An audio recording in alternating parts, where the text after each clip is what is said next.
80 के दशक के सीरियल रामायण की पॉपुलैरिटी में कोई कमी नहीं आई है।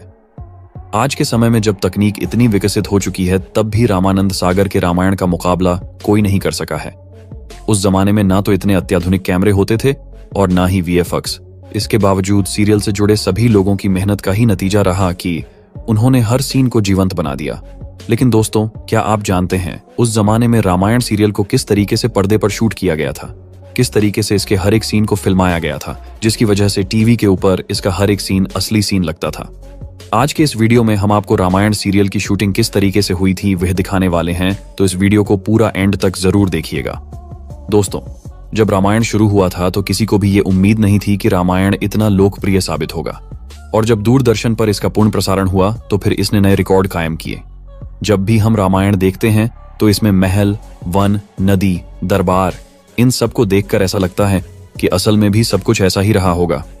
रामानंद सागर ने इस तरह रामायण के दृश्यों को इतनी खूबसूरती से फिल्माया है कि हमें ये बिल्कुल भी एहसास नहीं होता है कि दरअसल जहां रामायण की शूटिंग हुई थी वो केवल एक सेट था जो रामायण के लिए तैयार किया गया था। दरअसल आज से कई साल पहले जिस रामायण को रामानंद सागर ने बनाया था, उसका जादू आज भी बरकरार है। रामायण को फिल्माने के लिए एक ऐसी जगह की जरूरत थी जहां वन, नदी, खाली मैदान, पहाड़ और समुद्र तट एक साथ हो, ताकि अलग अलग दृश्यों को फिल्माने के लिए ज्यादा दिक्कत ना हो। बहुत सी जगह की तलाश करने के बाद आखिरकार एक ऐसी जगह मिली जहां इस पवित्र कथा को फिल्माया जाए, और वो जगह थी गुजरात का एक छोटा सा शहर उमरगांव था। ये शहर रामायण के लिए एक पर्याप्त स्थान था। यह शहर की आबादी भी इतनी घनी नहीं थी, जिस वजह से यहाँ काम करना मुनासिब हुआ। हालांकि इसके अलावा रामायण की ज्यादातर शूटिंग रामानंद सागर के बंगले सागर विला में हुई है। कुछ सीन आउटडोर हैं। जब शूटिंग बाहर होती थी तो वहां के थिएटर आर्टिस्ट और अन्य कलाकारों की मदद ली जाती थी। और तो और आपको जानकर हैरानी होगी कि रामायण की शूटिंग के दौरान कई बार जूनियर कलाकारों की जरूरत पड़ती थी। ऐसे में गांव-गांव में जाकर ढोल नगाड़े के साथ ऐलान किया जाता था कि सीरियल के लिए कलाकारों की जरूरत है, फिर भर्ती की जाती थी।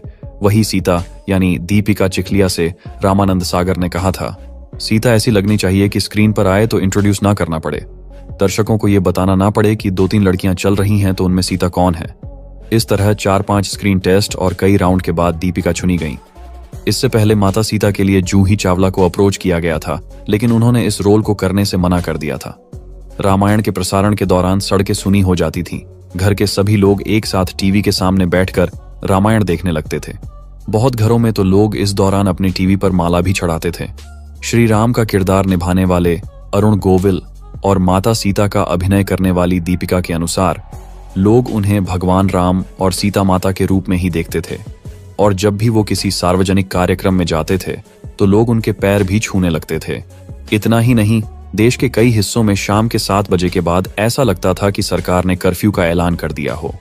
लोग अपने घरों और पड़ोसियों के घरों में घुसे मिलते थे।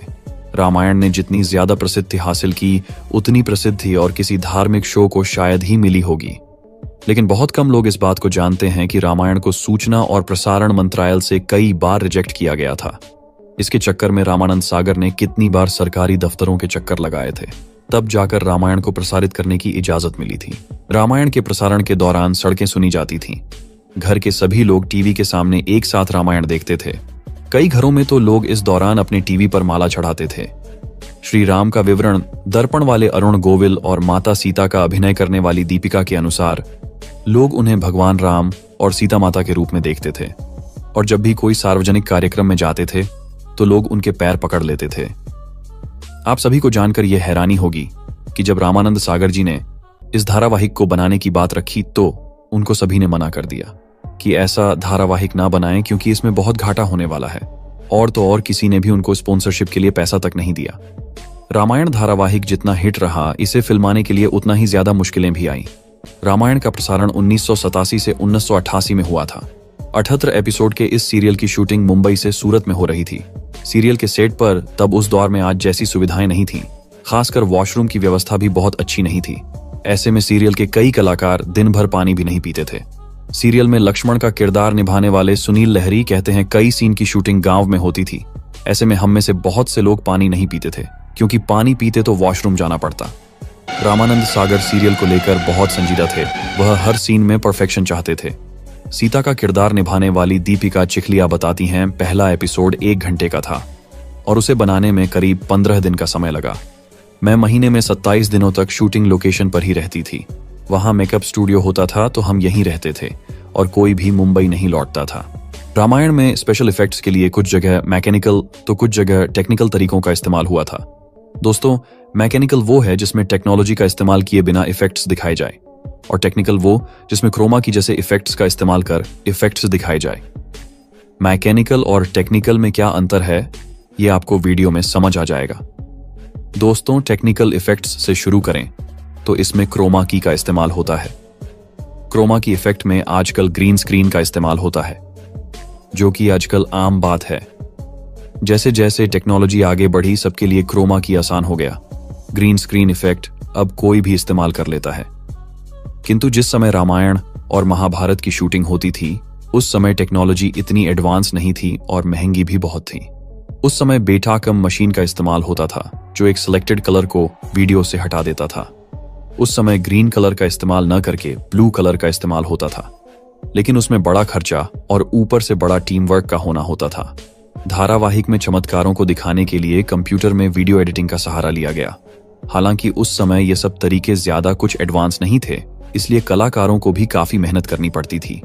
इस धारावाहिक को फिल्माने के लिए बहुत से लोगों की जरूरत पड़ी। आज तो कलाकारों को बहुत सारे ऑडिशन देने पड़ते हैं, लेकिन इस धारावाहिक में काम करने के लिए गांव में ढोल बजाकर लोगों से रिक्वेस्ट की गई थी।